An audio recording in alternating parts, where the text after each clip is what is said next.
অর্থনৈতিক উন্নয়নে বাংলাদেশে প্রচলিত সেবাসমূহ ব্যাংকিং, ইলেকট্রনিক ব্যাংকিং বা ব্যাংকিংয়ের মাধ্যমে ব্যাংকগুলো বর্তমানে অনলাইনে ও এটিএম বুথের মাধ্যমে দিনরাত 24 ঘন্টা ব্যাংকিং সেবা দিতে পারছে। ফলে বিদেশ থেকে রেমিটেন্স পাঠানো অনেক সহজ ও দ্রুততর হয়েছে।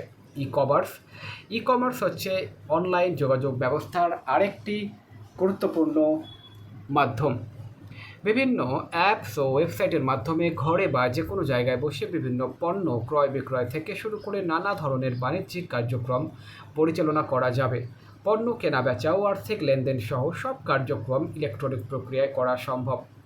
এভাবে অর্থনৈতিক লেনদেন ও বিভিন্ন ধরনের ব্যবসায় উদ্যোগের পথ সুগম হচ্ছে।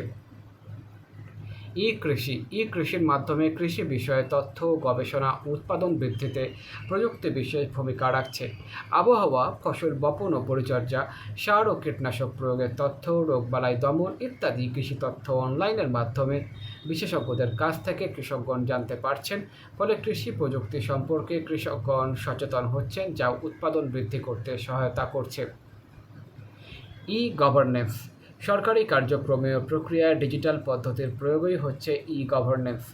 এই ব্যবস্থার মাধ্যমে নাগরিকগণ সহজে, দ্রুততম সময়ে এবং স্বল্প ব্যয়ে 24 ঘন্টা সরকারি সেবা পেতে পারেন। গভর্নেন্সের বাস্তবায়ন প্রাতিষ্ঠানিক সকল কর্মকাণ্ডকে স্বচ্ছ করে, ফলে জনগণের নিকট সরকারের জবাবদিহিতা বাড়ায়, যা দেশের অর্থনৈতিক উন্নয়নের জন্য অত্যন্ত গুরুত্বপূর্ণ।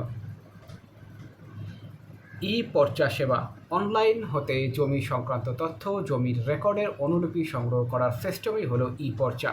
আগে জমি বা ভূমি সংক্রান্ত যে কোনো ধরনের তথ্য জমি রেজিস্ট্রি অফিস থেকে সংগ্রহ করতে হতো, যা সময় সাপেক্ষ এবং তুলনামূলক ব্যয়বহুল ছিল। এই গতানুগতিক পদ্ধতি আর ভোগান্তি কমানোর জন্য বর্তমানে চালু হয়েছে পর্চা সেবা। ফলে দেশের সকল জমির রেকর্ডের অনুলিপি অনলাইন হতে স্বল্প ব্যয়ে সংগ্রহ করা যায়।